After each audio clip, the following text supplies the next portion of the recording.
Hello, naturals. What if I told you that if you knew these 10 advanced phrases in English, you could prove that you are fluent?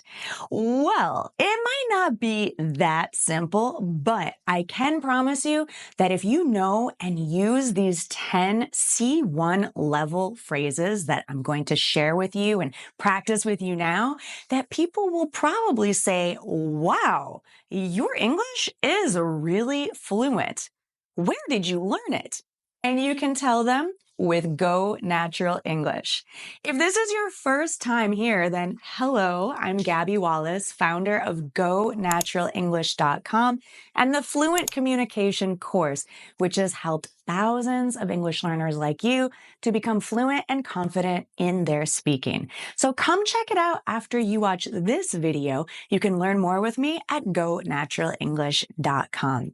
If you look in the description and the pinned comment here, I'm going to include a link to some bonus practice exercises. So if you love these advanced phrases, then make sure that you click that link and simply enter your name and email to get access to the free bonus exercises. All right, well, without further ado, let's jump into our lesson with 10 advanced C1 level phrases that prove you've mastered English fluency. These idioms are often and commonly used by native speakers in professional as well as casual situations alike. So you can use them on a daily basis to show that you've really mastered the language. If you practice with me by repeating the phrases after you hear them, you'll be able to use them more naturally and you'll be on your way to fluency. Okay, well, let's get into it. To hit the nail on the head. There are a lot of idioms involving nails, but this is one of the most popular. To hit the nail on the head means to make a great point. With this phrase, you describe exactly what is causing a situation or problem. Let's look at a couple examples and make sure to repeat these after me. When you said we need to plan better, you really hit the nail on the head.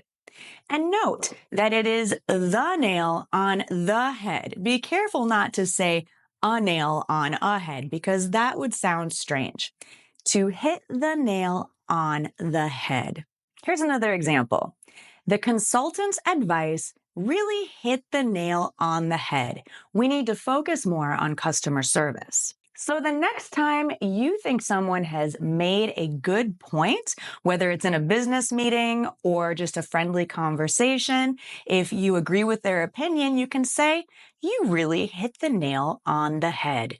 To be on the same page. I love this idiom because you can envision a page, and being on the same page means that you're together. You're sharing the same opinion or information. You have no miscommunication and you have a clear communication. So to be on the same page means to agree or have the same understanding. Let's look at a couple of examples. Let's have a meeting before our presentation to make sure we're all on the same page. And again, careful with this one. It is the same page, not a same page. We are all on the same page. Another example, it's hard to work together if we're not on the same page. Idioms like this are so fun because they help you to visualize the language creatively. You can see that page like in a book. If you're on the same page, you're agreeing. I have to admit that last night I was thinking about making this lesson and I stayed up too late. I really burned the midnight oil because I was so excited to teach you today. To burn the midnight oil comes from back in the day when we didn't have electricity. We had lamps that ran on oil. So to burn the midnight oil means to keep your lamp or your light on very late past dark until midnight.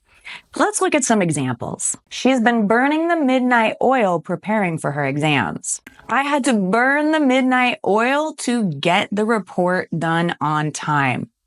So this means to stay up late, usually working hard on something. The next idiom sounds a bit violent, but keep in mind it's not literal. It's an exaggeration. To throw someone under the bus. So you can probably imagine already, if you didn't know what this phrase means, it means to betray someone or yourself. Here's an example. He really threw me under the bus when the boss asked why we missed the deadline. So that means that your coworker probably said it was your fault. Here's another example. She took all the credit and threw her team under the bus. That means she didn't acknowledge all the work that they did. So to throw someone under the bus means to disregard all the work that they've done, or maybe bring to light their faults. To take something with a grain of salt. Think about how big is a grain of salt. You can barely see it if it's in your hand. It's not going to hurt you or really change much at all if it's just a single grain of salt. So to take something with a grain of salt means don't let it bother you. Take her opinion with a grain of salt. Don't take something too seriously or literally. For example, he tends to exaggerate, so I take everything he says with a grain of salt. Another example, articles online can be misleading, so take them with a grain of salt. Pay attention here. It's a grain of salt, meaning any grain of salt, not the grain of salt. Let's check in here. How many of these do you already know? How many were new? Are they making sense? Let me know which ones you already knew and which ones are new to you in the comments. All right, let's keep going with more powerful idioms. To beat around the bush. This is a fun idiom because you can imagine someone hiding behind a bush. It means to avoid speaking directly about something. For example, stop beating around the bush and tell me what happened. Another example, I wish he would stop beating around the bush and just tell me if I got the job. Notice with your pronunciation, when we use this verb in the continuous, beating, we don't pronounce the T as T. We pronounce it as D. Beating.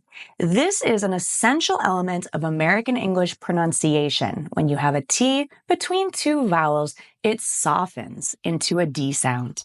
To let the cat out of the bag. I don't know why the cat was in the bag, but to let the cat out of the bag means to tell a secret or surprise. In fact, it means to reveal a secret by accident. So let's say you're planning a surprise birthday party and you accidentally tell the birthday person. That would be to let the cat out of the bag. Here's another example. I was trying to keep it a secret, but John let the cat out of the bag. And here, notice that we say the cat out of the bag. Notice that articles are important, but they're so small. When you pronounce them, it's a very small the sound. Don't let the cat out of the bag, not the cat out of the bag. Don't let the cat out of the bag. It's a very short the sound. But it is important, so feel free to watch this and practice as many times as you like with me to get the sound. To bite off more than you can chew. Imagine you are eating a big slice of pizza or a cake, and you're so hungry, you take a huge bite, but it's so much food, you can't chew it. That is where this idiom comes from, where you have taken on too much responsibility and you cannot handle it. She bit off more than she could chew when she accepted 2 jobs at the same time. Don't bite off more than you can chew trying to learn 3 new languages at the same time. Focus on English first to get a taste of your own medicine. Now, we know that most medicine doesn't taste good. So this idiom means To experience the same bad treatment you gave to others. It's like karma. He always interrupts people, but today someone interrupted him. He got a taste of his own medicine. After years of being late, his boss kept him waiting. Today he got a taste of his own medicine. To pull someone's leg. Now, I don't know how this idiom came to be. Maybe you can tell us if you know. But to pull someone's leg means to make a joke or tease them or pull a prank on them. Are you serious or are you just pulling my leg? Relax. I'm just pulling your leg. I didn't mean it. So, how many of these advanced idioms did you already know? If you can use these naturally, you are well on your way to being fluent in English at the advanced C1 level. Drop a comment below and leave an example of how you would use one of these idioms. I'd love to see you practicing. And if you'd like to go deeper with your English fluency faster, come join me at gonaturalenglish.com. And remember, there's a link in the description and the comments to get free bonus practice on this video topic. If you'd like to practice these advanced idioms with me a little bit more, it's completely free. Just click on the link, gonaturalenglish.com. I would love to practice with you even more. So if you want access to the free bonus content now, go to the link in the description or the pinned comment that I left below.